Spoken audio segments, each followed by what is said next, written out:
Otep à tous, bienvenue sur la chaîne des panafricanistes par essence, par conviction et par excellence. Celle des citoyens qui émitent par nécessité et obligation de combat. Nous sommes une chaîne qui n'est guidée que par nos ancêtres et rien que par les ancêtres qui appartiennent à l'égrégore du monde noir. Par conséquent, nous ne croyons en aucun Dieu venu de l'étranger. Toutefois, cette vidéo n'est aucunement destinée à inciter à la haine ou à la violence, car nous menons un combat qui est d'abord et avant tout spirituel, intellectuel et démocratique. Ensuite, il est politique, géopolitique et géostratégique.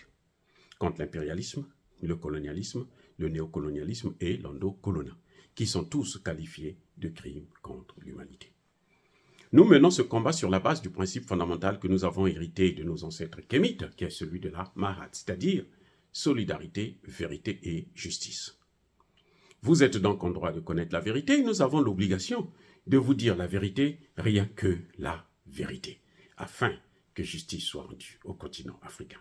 Et ça, c'est notre modeste contribution dans cette noble lutte en faveur de la souveraineté, la dignité, la solidarité et l'unité africaine. C'est exactement ça que nous appelons le panafricanisme. Bien-aimés frères et sœurs, je reviens sur la phrase d'Emmanuel Macron qui fait le tour de la toile, qui a soulevé un tollé et des doutes parfois dans le milieu même des Africains, hein, notre jeunesse, où Emmanuel Macron dit que son Premier ministre est pris en otage. Il se nourrit de rations militaires.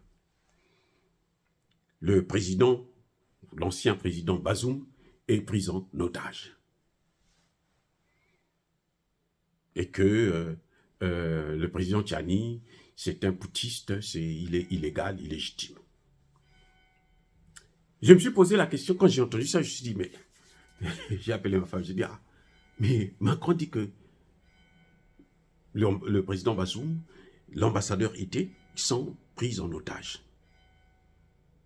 Alors dis-moi un peu, qu'est-ce que ça veut dire? Ah, donne-moi le dictionnaire, je veux regarder le mot otage. Et vous pouvez vous-même aussi aller faire la recherche. Un otage se caractérise, hein, la prise en otage, se caractérise par certains éléments, certains critères. 1. La personne qui est prise en otage, là, ne sait parfois même pas là où il se trouve. La famille de la personne ne sait pas là où se trouve leur parent qui est pris en otage. Ça, c'est le premier critère. On ne connaît pas le lieu où se trouve l'otage. Deuxième critère fondamental. Les auteurs de cette action, les ravisseurs, demandent une rançon à la famille, aux proches, aux parents, au pays, à la compagnie qui l'emploie, et ainsi de suite. Demande une rançon. Ça, c'est le deuxième critère. Ce sont les deux critères fondamentaux là. Troisième critère. Les ravisseurs rentrent toujours en contact avec la famille pour discuter du montant de la rançon et des modalités de donner cette rançon. Quatrième critère qu'on peut ajouter aujourd'hui, c'est que l'otage, là, n'a pas un téléphone à sa disposition. Il n'est pas libre de ses mouvements. Il ne peut pas appeler, contacter qui il veut, quand il veut et où il veut. C'est ça ce qu'on appelle prise en otage. Mais la liste n'est pas exhaustive des critères. Mais je vous donne là les critères essentiels.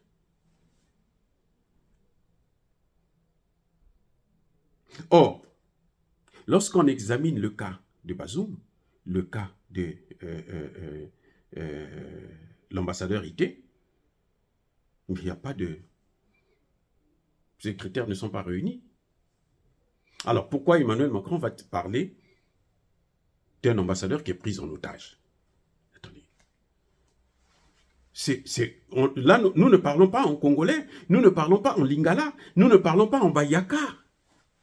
On n'est pas à Sibiti ici. Là, c'est un Français blanc, de surcroît président de la France. Nous, nous sommes des francophiles, c'est-à-dire que nous parlons un peu la langue française.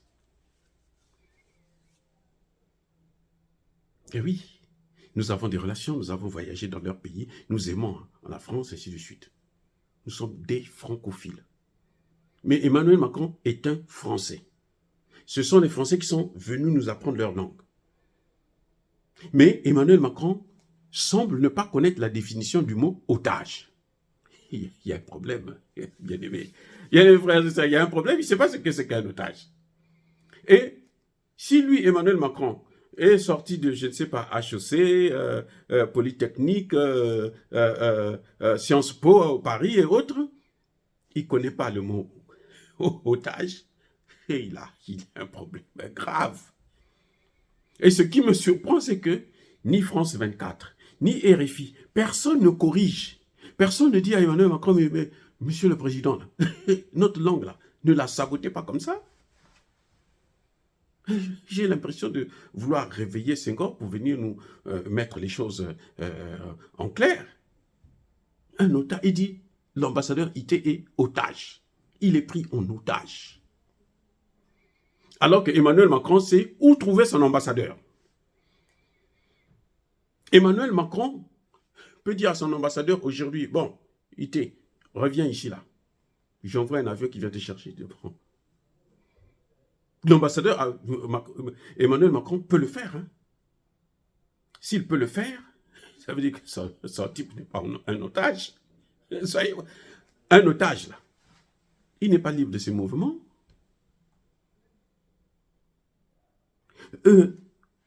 Que je sache, bon, peut-être que moi je ne connais pas, je me trompe, mais je n'ai pas vu le général Tchani demander une rançon pour libérer ni Bazoum, ni Sylvain Ité.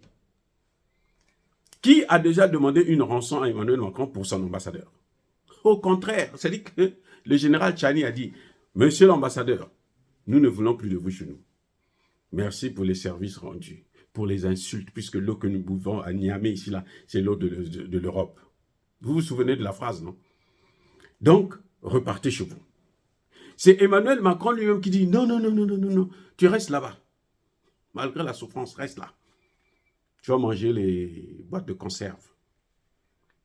Oui, les conserves, là. Les repas froids. Les pâtés de chien. Je préfère ça. Reste là-bas. Jusqu'à ce que moi je comprenne que le Niger ne fait pas partie du continent européen. Ne fait pas partie du pays qu'on appelle la France. N'est pas un territoire d'outre-mer. Quand Emmanuel Macron va comprendre ça, il va savoir que ce n'est pas à lui de légitimer qui que ce soit. On s'en fout de la position, de la volonté de Macron. Qui vous a dit qu'en Afrique, là, pour qu'on ait un président, il faut que Emmanuel Macron dise que ce président est légitime ou il ne l'est pas? Qui a dit ça? Non. Les compromis à l'africaine, ça c'est au Congo-Kinshasa. Hein. Ça c'est la démocratie occidentale.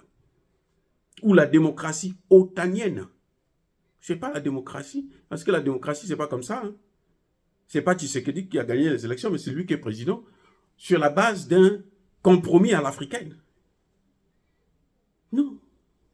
Et on voit bien la position de la France au Niger, elle est différente de celle du Gabon. Au Gabon aussi, il y a eu un coup d'État. Donc, Emmanuel Macron a un grand problème avec son vocabulaire. Il faut qu'il reparte à l'école.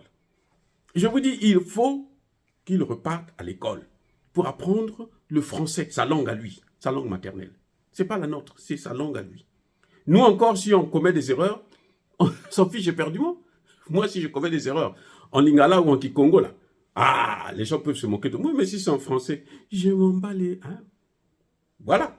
Donc, écoutez, Emmanuel Macron a besoin qu'on lui redéfinisse ce que c'est qu'un otage. Oui. Bazoum, on lui a seulement dit, bon, monsieur Bazoum, vous avez pris le Niger, là. Vous avez mis ça dans les mains de la communauté otanienne. Tous les pays de l'OTAN là étaient en train de s'installer au Niger. Et le secrétaire général de l'ONU, complice de ces pays, est venu valider la situation, disant qu'on va faire du Niger une armée. On va internationaliser l'armée nigérienne. On va mettre une armée internationale ici. Donc tous les pays de l'OTAN. Parce que ce qu'on appelle communauté internationale, nous on appelle communauté dite internationale, c'est en fait la communauté occidentale et otanienne. C'est ça justement que l'ONU voulait faire du Niger avec l'appui, l'accord, la complicité, la haute trahison de Bazoum.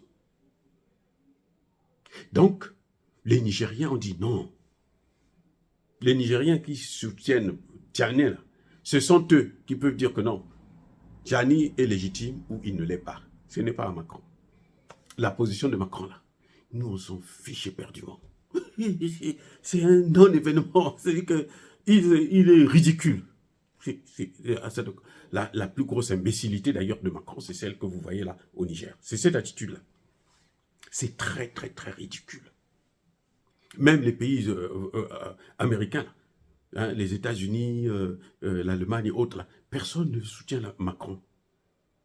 Ils savent que Macron n'est pas chez lui.